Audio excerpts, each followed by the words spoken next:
के जाने के बाद घर में आपस आजू बाजू के लोग ऐसे ही परिचय होता है, मिलने के लिए आते हैं। तो महाराष्ट्र में हमने एक समरसता पंचक बनाया है। तो जो समरसता का काम करते हैं उनका चित्र वो हर एक के घर में होता है। उसमें पूज्य डॉक्टर बाबा साहब हेडगेवार, राजर्षि शाहू महाराज, महात्मा फुले और सेवा संत गाडगे महाराज, ऐसे एक समरसता का पंचक है। वो चित्र सामने ही था। तो जैसा कोई नया व्यक्ति आता देख के सर, और फिर पूछा कि आप वो है क्या, आप बिजी है क्या? बोला क्यों भाई, आप ऐसा क्यों सवाल पूछते हो? मेरे घर में विवेकानंद का भी चित्र है, यहाँ गणपति की मूर्ति लगी है, तो ये आप गणपति भक्त है ऐसा क्यों नहीं पूछते? लेकिन अंबेडकर का चित्र देखने के बाद ये मन में ये भाव पैदा हो जाता है। ये सामान्यता अपनी स्थिति है। आपको सुनकर आश्चर्य होगा कि ऐसी स्थिति मेरी भी थी। ये मेरा सौभाग्य रहा कि इंदिरा गांधी जी की कृपा के कारण मुझे मीसाबंदी होना पड़ा और मैं जेल गया। 14 महीने में जेल के अंदर रहा। पढ़ना लिखना तो उस समय काम नहीं था। पढ़ना ये मेरा काफ़ी रुचि का विषय रहने के कारण काफ़ी पढ़ते रहा। उसी समय पहली बार मैंने पूज्य डॉक्टर बाबा साहब अम्बेडकर जी को पढ़ा।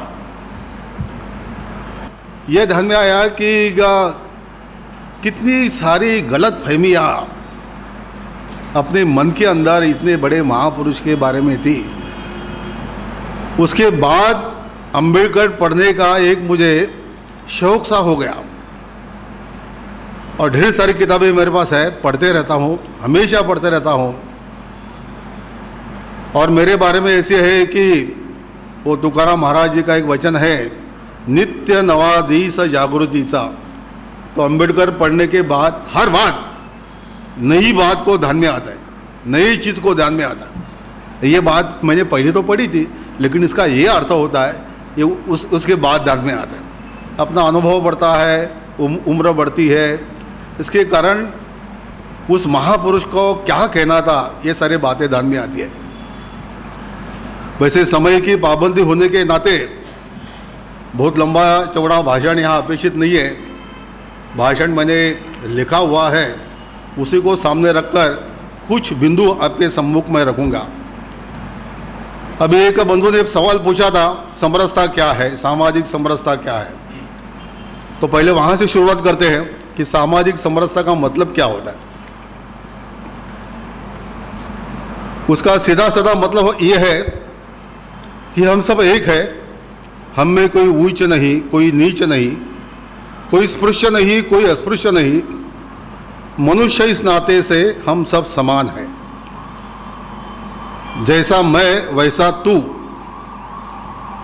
इस भाव से सामाजिक व्यवहार सब प्रकार से होना चाहिए।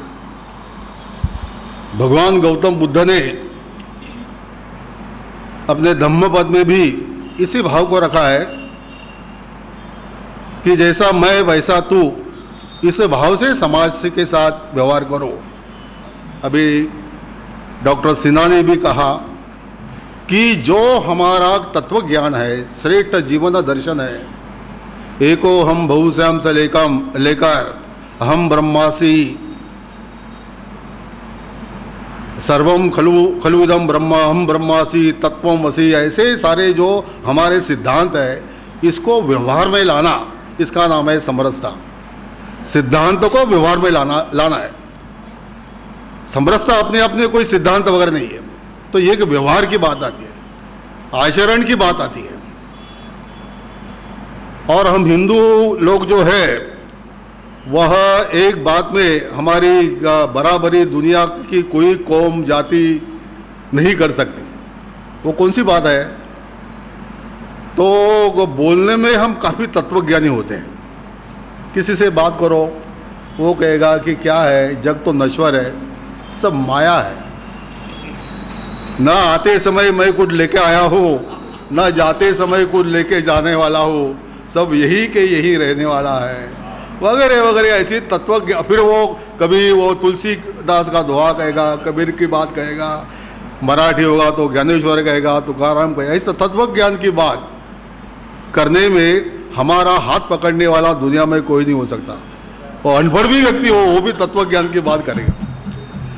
लेकिन व्यवहार की जब बात आती है, अरे उससे पूछा कि ये सारा तत्व ज्ञान इतना सारा है, एको हम बहुसा में है, या आत्मवत् सर्वभूतेषु यः पश्यति सब पश्यति, भगवान गीता में श्री कृष्ण ने कहा हम आचरण करते हैं क्या? तो कहेगा कि नहीं नहीं, धर्म तत्व ज्ञान तो धर्म तत्व ज्ञान अपने पुस्तकों में ठीक है, आचरण तो रूढ़ी के अनुसार करना पड़ता है।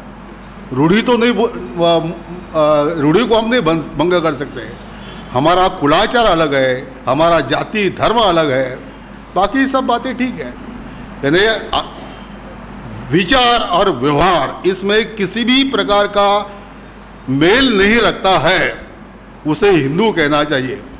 ऐसी हम हिंदू की एक व्याख्या बना सकते हैं कि जिसके विचार और व्यवहार में कोई मेल नहीं है, उसे हिंदू कहना चाहिए। हिंदू की व्याख्या क्या करते हो ऐसा लोग कहते हैं ना, अनेक प्रकार से की जाती है, ये व्याख्या उसकी हम कर सकते हैं। अब ये व्यवहार तत्व ज्ञान जो है यह व्यवहार में आना चाहिए। इसके लिए आधुनिक काल में जिसने अपनी जान की बाजी लगा दी उसमें डॉक्टर बाबा साहब अम्बेडकर जी का नाम आता है। आपको सुनकर हैरानी होगी, जिन्होंने पढ़ा बिढ़ा है वो छोड़ दे, मुझे माफ़ कर दे, लेकिन आमतौर पर हम कुछ पढ़ते नहीं हैं। मैं बताता हूँ आपको कि 1923 में बार्शी में पूज्य डॉक्टर बाबा साहब अम्बेडकर जी का पहला सार्वजनिक भाषण हुआ, फर्स्ट। वो अम्बेडकर जी के जो महाराष्ट्र गवर्नमेंट ने खंड प्रकाशित किए उसमें है, उसमें वो कहते हैं कि हिंदू व्यक्ति ने जातिवाचक नाम का त्याग कर देना चाहिए। जैसे मेरा नाम पतंगे है तो पतंगे इस नाम से जाति का बोध हो जाता है, कांबळे है तो जाति का बोध हो जाता है, जोशी, फड़के, लेले, गायकवाड़, पवार, जो भी इसी गुजरात में भी इसी प्रकार से होगा। सारे भारत का एक अपना स्वभाव है, कितनी भी भिन्नता हो क्यों ना हो, लेकिन जो जिन बातों की समानता है उसमें एक समानता है, आदमी के नाम से उसकी जाति का पता चलता है। अम्बेडकर जी कहते हैं कि हमने जातिवाचक सब शब्द निकालकर केवल हिंदू यह शब्द का प्रयोग करना चाहिए और किसी का शब्द प्रयोग नहीं करना चाहिए। और अगर ऐसा हुआ तो ये जाति पाति का निर्मूलन अपने आप हो जाएगा। अब 1925 में डॉक्टर हेडगेवार जी ने संघ की स्थापना की और जो अंबेडकर जी ने जो कहा है उसको प्रैक्टिस में लाने का प्रयत्न किया। जैसे संघ का स्वयंसेवक है, वो कभी जाति पाति का विचार नहीं करता, उसको पूछता भी नहीं और ना ही किसी को उसकी कोई ज़रूरत होती है। तो अगर किसी ने कहा विद्वान हमारे राकेश सिन्हा जी, वो अभी किसी कारण से उनको जाना पड़ा, नहीं तो मैं उनको ये विनंती करने वाला था कि डॉक्टर अंबेडकर जी के सिद्धांतों पर डॉक्टर हेडगेवार जी ने संघ कैसे खड़ा किया है इसका एक थीसिस आप लिखिए, मैं आपको बहुत मटेरियल दूंगा। तो यह सब बातें उन्होंने 1924 में रखी। सारा आंदोलन जो चलाया, महाड़ सत्याग्रह या कालाराम मंदिर का सत्याग्रह हो या पर्वती का सत्याग्रह हो, अमरावती का सत्याग्रह हो, उसमें वो कहते हैं हिंदुत्व यह जितनी स्पृश्यों की मालमत्ता है, प्रॉपर्टी है, उतनी हम अस्पृश्यों को भी है। और अस्पृश्यों ने इस हिंदुत्व को बल देने के लिए क्या क्या किया है, ऐसे बड़े नाम भी वो लिखते हैं। महाड़ का जो 14 तले का सत्याग्रह हुआ उसमें उन्होंने एक मैनिफेस्टो प्रकाशित किया। अब मैनिफेस्टो का शीर्षक क्या है? तो मैनिफेस्टो का शीर्षक है, ऐसा नहीं है शीर्षक कि समरसता का जाहिरनामा या जाति निर्मूलन का जाहिरनामा, ऐसा नहीं है। उसका शीर्षक है हिंदू मात्राच्या जन्मसिद्ध हक्काचा जाहीरनामा, यानी हिंदू मात्र के जन्मसिद्ध अधिकार का ये मैनिफेस्टो डिक्लेरेशन है, ऐसा उन्होंने कहा। और क्या क्या उसके अधिकार है वो सारे उसमें उन्होंने लिखे हैं। ये सारी उनकी प्रारंभ से भूमिका रही है।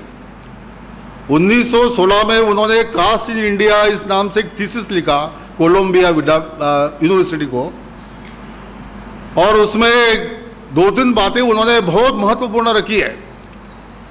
एक बात उन्होंने यह रखी कि ये कास्ट जो है, ये होमोजिनस ग्रुप जो था भारत का पहले, वो टूट गया और उसका बंटवारा बनकर ये कास्ट बनी। ये होमोजिनस ग्रुप कैसे टूटा, ये प्रोसेस कैसी चली, ये समझना, यानी कास्ट सिस्टम को समझना है। ये एक बात उन्होंने पहले कही। और दूसरी बात कही जो आयु के अंतिम सांस तक जिन पर वो बिल्कुल अडिग रहे, कि ऐसा अगर ये भिन्न भिन्न वंश के लोग रहते, if they are from different races, different cultures, तो बात अलग होती थी। जैसे अमेरिका में है, निग्रो एक अलग वंश के है, उसकी नस्ल अलग है, ये गोरे लोग हैं, उनकी नस्ल अलग है, तो ये एक बात अलग हो जाती थी। ऐसा नहीं है, एक ही वंश के लोग हैं। और कास्ट को समझते समय एक बात को नहीं भूलना चाहिए कि कितनी भी डिफरेंसेस हमको क्यों ना दिखते हो, लेकिन there is a deep cultural unity. सारे जातियों में एक डीप कल्चरल यूनिटी है। इस डीप कल्चरल यूनिटी की बात वो कभी नहीं भूले। ऐसा एक जाति प्रथा का वगैरह उन्होंने वर्णन किया है। हमारे जाति के बारे में उनका मंतव्य है कि हिंदू समाज यानी क्या है, तो जातियों का संग्रह है, एमैलगमेशन ऑफ कास्ट। उसको आपस में जोड़ने वाला कोई सीमेंट नहीं है। और उसका बहुत सुंदर वर्णन किया उन्होंने दृष्टांत देकर। अभी मैं कल सूरत में आ रहा था, तब देख रहा था कि यहाँ पर भी 20-25 मंजिल के टावर्स खड़े हुए हैं। मुंबई में तो हम रोज ही देखते हैं। तो ये हिंदू समाज यानी ऐसे अनेक मंजिलों की इमारत है, लेकिन उसके लिए कोई सीढ़ी नहीं है, लिफ्ट नहीं है, सीढ़ी नहीं है। जो जहाँ है वही उसको रहना है। वो नीचे नहीं आ सकता, ऊपर नहीं जा सकता। समाज का कोई आदान प्रदान नहीं है। ये समाज जाति पाति में इस प्रकार से बिखरा बटा हुआ है। डॉक्टर अब्राहम लिंकन, इनका एक बहुत बड़ा प्रसिद्ध भाषण है। वो 1858 में उन्होंने भाषण किया है, रिपब्लिकन पार्टी के एक सेशन में भाषण किया है। तो उस भाषण में अब्राहम लिंकन ने कहा कि a house divided against itself can not stand. उनका संदर्भ है अमेरिका में जो निग्रो और गोरे लोग, इनके बीच का जो संघर्ष है गुलामी के कारण। तो यह जो गुलामी है, इसने हमारे देश को विभाजित किया है। और ये हाउस डिवाइडेड ऐसे रहा तो ये अधिक समय तक ये टिक नहीं सकेगा, ये टूट जाएगा। बाबा साहब अम्बेडकर जी ने अब्राहम लिंकन के इस वाक्य को, मैंने तो उनके 8-10 बार भाषणों में पढ़ा है। House divided against itself can not stand. ये खड़ा नहीं हो सकता। इस महापुरुष की अंतर की सबसे बड़ी जो चिंता है, वह चिंता यह है कि हमारा यह जो प्राचीन पुरातन सनातन एक संस्कृति रखने वाला एक महान देश एक कैसे रहेगा, इसकी आज़ादी हमेशा के लिए कैसे रहेगी। मेरी आप सबसे नम्र प्रार्थना है, हृदय से प्रार्थना है कि आपने उनका घटना समिति का अंतिम भाषण जो है 25 फरवरी 1949 को उनका भाषण हुआ, यह भाषण पढ़ना चाहिए। एक बार ने उसकी कॉपी निकालकर अपने पास रखनी चाहिए। देशभक्ति का, समाज चिंता का, राष्ट्र की चिंता का इससे बढ़िया भाषण और किसी का नहीं है, ऐसा मेरा मत है। इतना यह अप्रतिम भाषण है। उस समय वो अंबेडकर दलितों के नेता नहीं है, ना ये कहने वाले हैं कि मैं हिंदू करके जन्मा हूँ, हिंदू करके मरूंगा नहीं। मनुस्मृति दहन करने वाले नहीं है। हिंदू धर्म, हिंदू तत्व ज्ञान सब पर कठोर टीका टिप्पणी करने वाले वे अंबेडकर नहीं है। तो एक ऐसे महान देशभक्त, राष्ट्रभक्त, राष्ट्र पुरुष अंबेडकर जो है, वो देश की चिंता अपने सामने रखते हैं। वो सारी समस्या को हम आज भुगत रहे हैं, जो इशारा उन्होंने दिया है। उन्होंने कहा कि जैसे हमारे प्रियम्बल में कहा है, we the people of India, तो उस पर बहस चली उस समय। तो लोगों ने कहा, विद्वान लोगों ने, कि why we should say we the people of India, we the nationals of India, ऐसा कहना चाहिए। तो अंबेडकर जी ने कहा कि हमको अभी सही अर्थ में नेशन बनना है। जिस समाज के अंदर हजारों जातियां हैं, एक जाति दूसरे से कटी हुई है, जाति के बीच किसी भी प्रकार का आदान प्रदान नहीं है, आवागमन नहीं है, हर एक जाति अपनी जाति की भलाई का ही सोचेगी, पर जाति का व्यक्ति है उसको अपना नहीं लगता। यहाँ तक बाबा साहब जी ने कहा कि हमारा यहाँ का जो राजमंडल है, यह राजमंडल है तो सब एक धर्म के, हिंदू धर्म के, लेकिन आपस में लड़ाई करेंगे। राजपूत